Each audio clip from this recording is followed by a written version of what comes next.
It is time for breakfast, and it's an after 11 o'clock in the morning breakfast.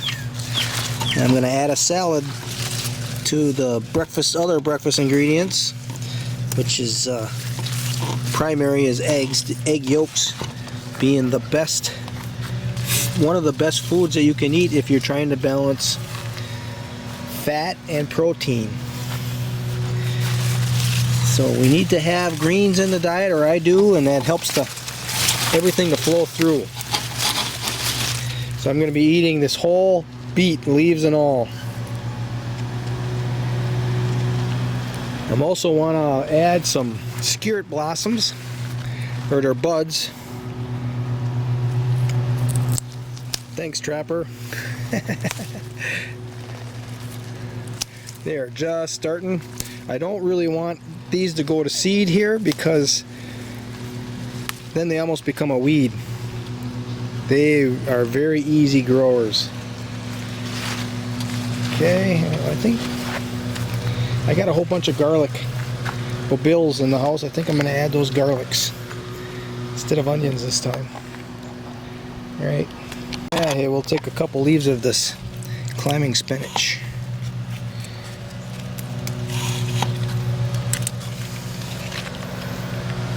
Okay.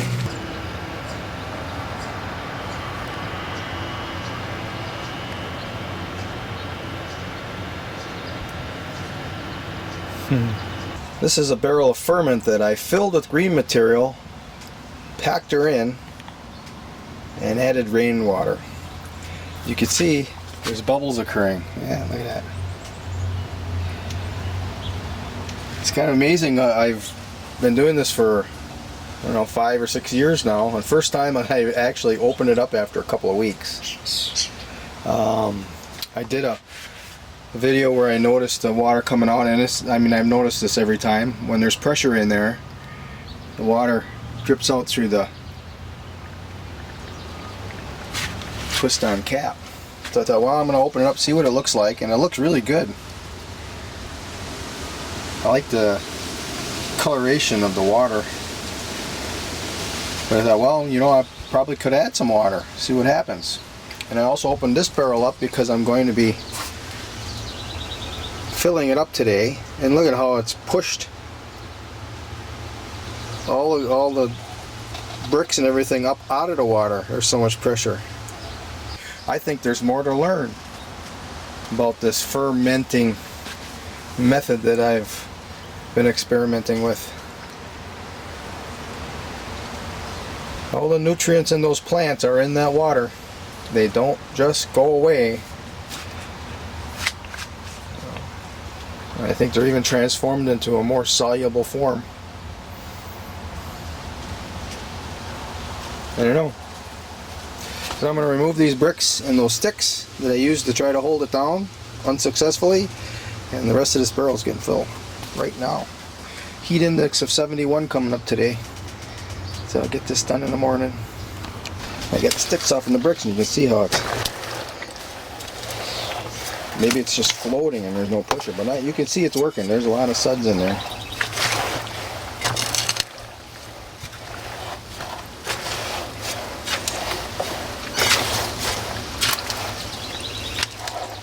Cool.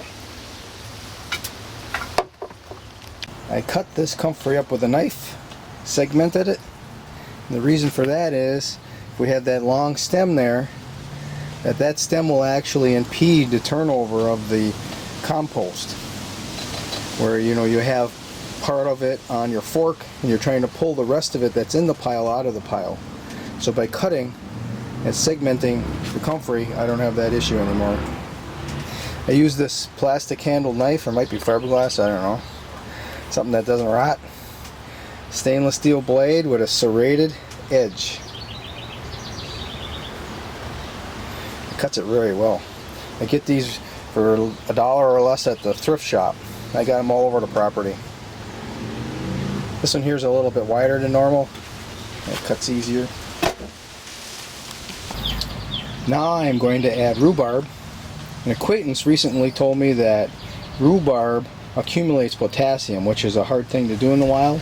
I still haven't looked it up yet, but I've got plenty of rhubarb, and it's green, it works. I'm going to go ahead and harvest the closest part of the rhubarb to the roots. This has the least amount of oxalic acid, and I'm going to ferment a little batch. These red ones have less acid to begin with. So these green ones, my dad, he says they had that on the farm when he was growing up, and they called it barnyard rhubarb. It probably needed a lot of sugar. And it's probably led to all their early deaths. I saved all these nice large leaves to top the barrel off, to hold the material underwater. And we're getting up there. This is the rhubarb that I harvested. I'm going to make a ferment out of it. That ferment definitely lowers the oxalic acid by a tremendous amount. So we're going to have some good eating. Well, I've been having good eating all season long. Here's where I got that last batch of rhubarb. Cut her all down really good. There's another one over here. Right there I took. Right there I took. Right over in there I took. I cleared the path. I'm going to get at this comfrey. You can see all the blossoms are spent. Maybe one or two left on it. But the bumblebees had a really good time in here feeding. And now we're going to reduce all the foliage in this area, let her dry out a little bit. Otherwise it becomes a haven for snugs and snails. So by opening it all up for a while, it's going to reduce their numbers.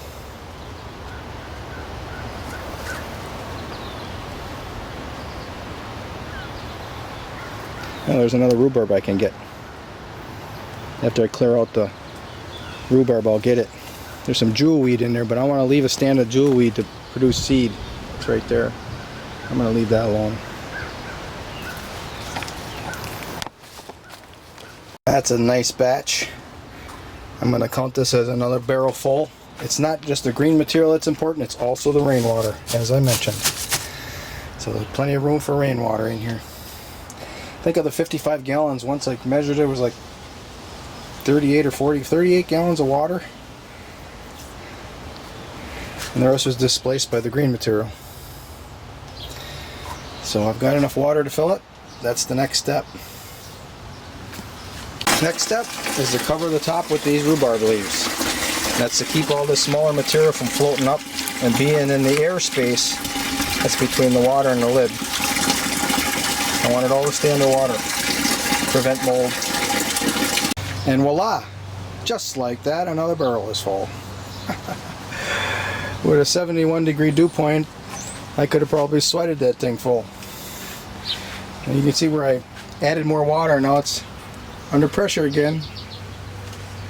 You've seen the bubbles before. That's good. It's working. Now 3 barrels is enough to perform the aerobic compost method that I'm currently experimenting with. Especially the horse manure / wood shavings mixture. This is a perfect addition to that. So those 2 elements, the green material and of course the water. Those wood shavings, they absorb a lot of water. Last year I think I put, or this year 2021, I think there was 8 barrels worth of water. 7 of them was green material. That all went in that pile, and then one was full of hair, so I did half of that barrel of hair. We got a ways to go to get to that 8 number. 3 are finished. I probably could scour the property every nook and cranny and get more green material for filling another barrel, but we need water.